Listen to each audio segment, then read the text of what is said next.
Episode 3, एक खौफनाक सपना। आकाश के लिए तो सारी दुनिया ही उलट पुलट हो गई थी। आकाश भाग के आदर्श के पास गया और उसका एग्जाम पेपर उससे छीनकर खुद उसे देखने लगा, पर बेचारे आकाश की फूटी किस्मत, जिसकी वजह से उसे आदर्श के पेपर में भी वही मैजिक और स्टार वाले क्वेश्चन लिखे थे। आकाश अबे रोबिन, ये पेपर में स्टार और मैजिक जैसे क्वेश्चन क्यों लिखे हैं? क्या किसी मूवी का ऑडिशन चल रहा है क्या यहाँ जो ऐसे क्वेश्चन पेपर में लिखे हैं? आज तो मैथ का पेपर है ना। आदर्श आंखें फाड़ फाड़ कर आकाश को ही देख रहा था और सोच रहा था, आज आकाश भाई को सुबह से क्या हो गया है, एकदम अजीब अजीब सी बातें कर रहे हैं। क्या आकाश भाई ने पेपर की तैयारी नहीं की जिसकी वजह से ऐसी बहकी बहकी बातें कर रहे हैं? आकाश रोबिन, ऐसे क्या देख रहा है भाई, बोलना। कोई ऑडिशन चल रहा है क्या स्कूल में? वर्टिकल बार, मेरा भी बचपन से सपना है किसी मूवी में सुपर हीरो बनने का। आदर्श, आकाश भाई आज आप कैसी बहकी बहकी बातें कर रहे हो? पेपर में कुछ गलत नहीं लिखा और स्कूल में कोई भी ऑडिशन नहीं चल रहा है। आदर्श, आप किसी से भी पूछ लो, आज मैजिक का क्रिएशन का पेपर है। क्या आपने एग्जाम की तैयारी नहीं की? पर ऐसा कैसे हो सकता है, अभी कुछ दिन पहले ही तो आपने मुझे स्पेल क्रिएशन के चैप्टर्स पढ़ाए थे, फिर आप इतनी जल्दी चैप्टर्स भूल कैसे सकते हैं? आदर्श की बातें सुनकर आकाश का चेहरे की रौनक ही उड़ गई।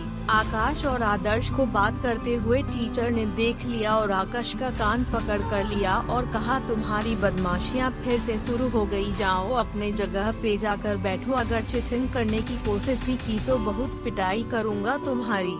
आकाश, सॉरी टीचर, मैं वादा करता हूँ कि अब से कॉमिक्स कम पढ़ूंगा और कार्टून्स कम देखूंगा, पर आप लोग मेरे साथ ऐसा तो मजाक मत कीजिए। मुझे पता है आप लोग मजाक कर रहे हैं, मैजिक जैसी की चीज नहीं होती, और आज तो मैथ का पेपर है ना, मैंने एग्जाम की तैयारी बहुत दिनों से की है। प्लीज टीचर, मुझे मैथ का पेपर दे दीजिए ना। आकाश की बातें सुनकर टीचर गुस्से से आग बबूला हो गए और आकाश को दो चपत लगते हुए बोले, तुम्हारी शरारतें दिन प्रतिदिन बढ़ती जा रही है। तुम्हारी इतनी हिम्मत हो गई कि तुम मैजिशियन जैसे नोबल प्रोफेशन का मजाक उड़ाओ, आज तो तुम्हारी मैं बहुत पिटाई करूँगा। आए। आकाश और टीचर की बातें सुनकर दूसरे कमरों में बैठे टीचर्स भी एग्जाम हॉल में आ गए। एक फीमेल टीचर ने बीच बचाव करते हुए टीचर से कहा, जाने दीजिए सहनी सर, बच्चा है, थोड़ी बहुत बदमाशी तो करेगा ही, अब से ऐसा नहीं करेगा, मैं इसको समझूंगी, आप टेंशन ना ले। आप दोनों के झगड़ों से बाकी बच्चों को भी पेपर देने में कठिनाई होगी और बार बार उनका ध्यान भटकेगा। आकाश को टीचर के कहर से बचाने वाली फीमेल टीचर कौन और नहीं बल्कि आकाश की फेवरेट टीचर मिस चांदनी थी, जो आकाश को लिटरेचर पढ़ाती थी। मिस चांदनी, आकाश तुम फिर से बदमाशी करने लगे, आराम से पेपर दो और टीचर को परेशान करना बंद करो। मुझे मालूम है तुम एक अच्छे स्टूडेंट हो और एग्जाम में तुम जरूर अच्छा करोगे। आकाश, मिस चांदनी, मैं पेपर देने से कहाँ मन कर रहा हूँ, मैं तो टीचर से मैथ का पेपर ही तो मांग रहा था, इसमें मैंने कौन सी शरारत की? आप सर से मैथ का पेपर मांगा तो मुझे जल्दी से पेपर खत्म करके जल्दी से आज घर जाना है।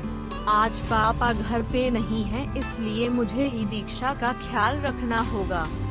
आकाश की बातें सुन मिस चांदनी ने आकाश के हाथों से पेपर लिया और देखने लगी और बोली, पेपर में तो सब ठीक है और आज तो मैजिक स्पेशल क्रिएशन का ही पेपर है, तो तुम किस बात के लिए सर मचा रहे हो और बार बार तुमने ये फालतू मैथ क्यों लगा रखा है?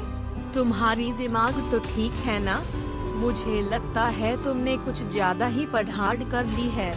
एस्टरिस्क, सहनी सर, जाओ अब चुपचाप बैठकर पेपर दो, नहीं तो एग्जाम से भगा दूंगा। तुम्हारी वजह से बाकी बच्चे भी परेशान हो रहे हैं। सबको बहकी बहकी बातें करते देख आकाश का सर चकराने लगा और उसने यो चुपचाप जाकर अपनी जगह पर बैठ गया। आदर्श को आकाश की चिंता हो रही थी। वो अपने आकाश भाई की मदद करना चाहता था, पर सारे टीचर्स के सामने उसकी कुछ बोलने की हिम्मत नहीं हुई।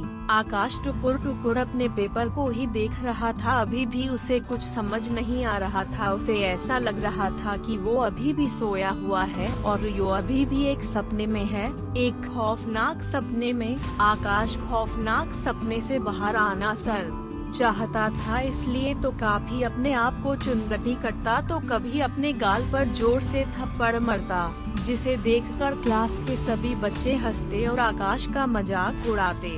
टोनी ने जोर से बोला, मुझे पता था ये नालायक किसी काम का नहीं, ये बस बड़ी बड़ी बातें करता है और दिखावा करता है अच्छा स्टूडेंट बनने का। मुझे पता है इसने कुछ याद नहीं किया और पेपर से बचने के लिए क्लास में ऐसी नौटंकी कर रहा है जैसे इसकी ताबियत सही नहीं।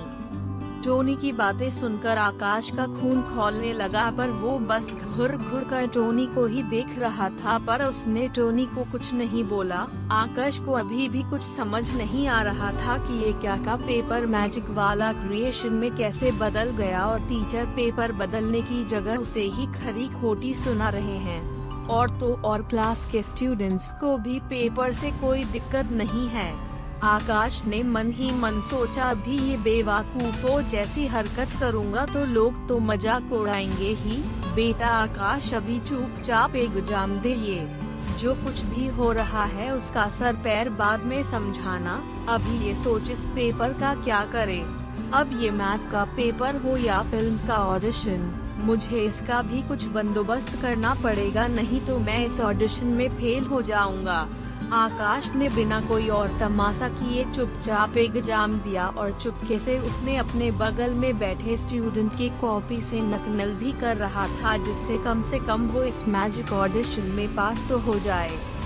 आकाश की पेपर में कुछ मदद आदर्श ने भी चुपके से कर दी, जिससे आकाश का पास हो जाने लायक पेपर तो गया। अब आकाश को इस गुत्थी का हल सुलझाना था और उसे छछूंदर टोनी को सबक भी तो सिखाना था।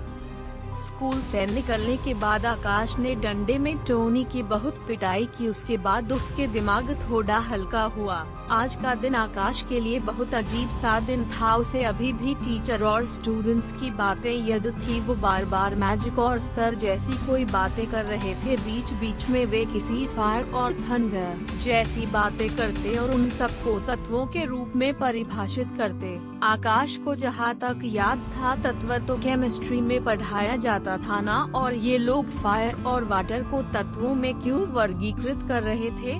केमिस्ट्री के हिसाब से तो कुल 108 तत्व होते थे ना, फिर ये लोग कैसी बहकी बातें कर रहे थे।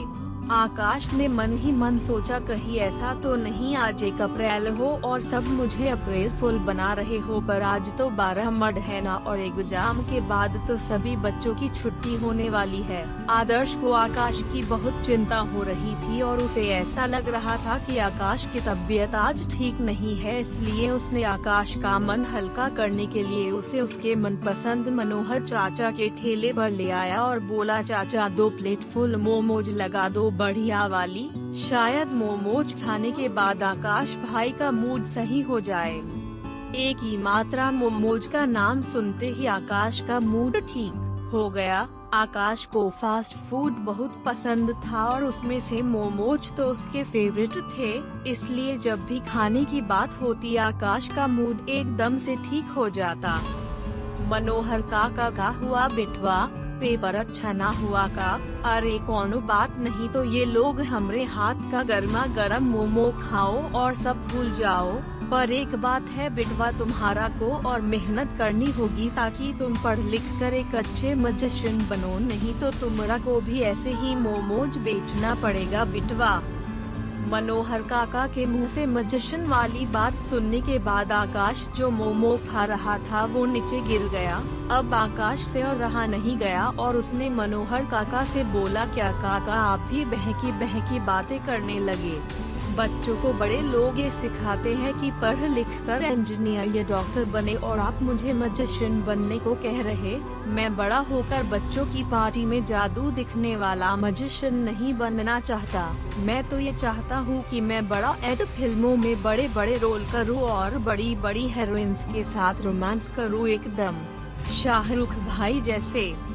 आकाश की बातें सुनकर मनोहर काका मुस्कुरा दिए, पर उन्होंने कुछ नहीं कहा और मन ही मन सोचने लगे, आजकल के बच्चे भी ना कुछ ज्यादा ही फिल्म देखने लगे हैं, और एक होनहार मैजिशियन बनने से ज्यादा इनको फिल्मों की वो नकली हीरो जो शायद मुसीबत देखकर सबसे पहले भागने वाले होंगे, वो सच्चे हीरो लगते हैं। पर इनमें क्या मालूम कि मैजिशियन की समाज में कितनी इज्जत होती है।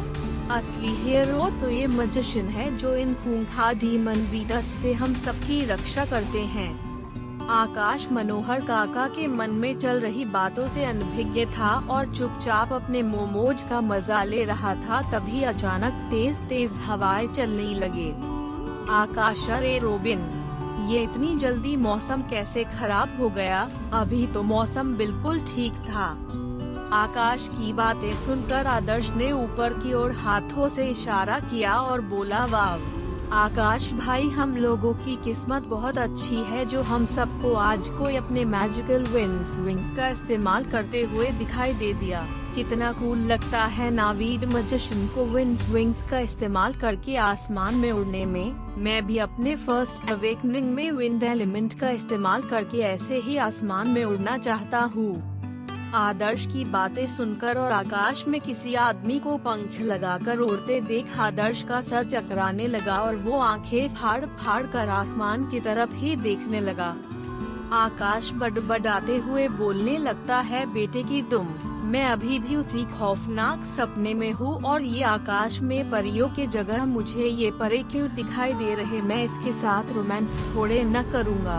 हे भगवान, क्या मैं सच में मर गया और क्या यही नरक है? मुझे इस पारों से भरी नरक में नहीं रहना, ये तो उन भूतनियों से भी बुरा है। क्या आकाश अभी भी सपने में है? आखिर किस जगह लाकर पटक दिया है उस काले दरार ने आकाश को? जाने के लिए सुनते रहे आर्यन AJD के।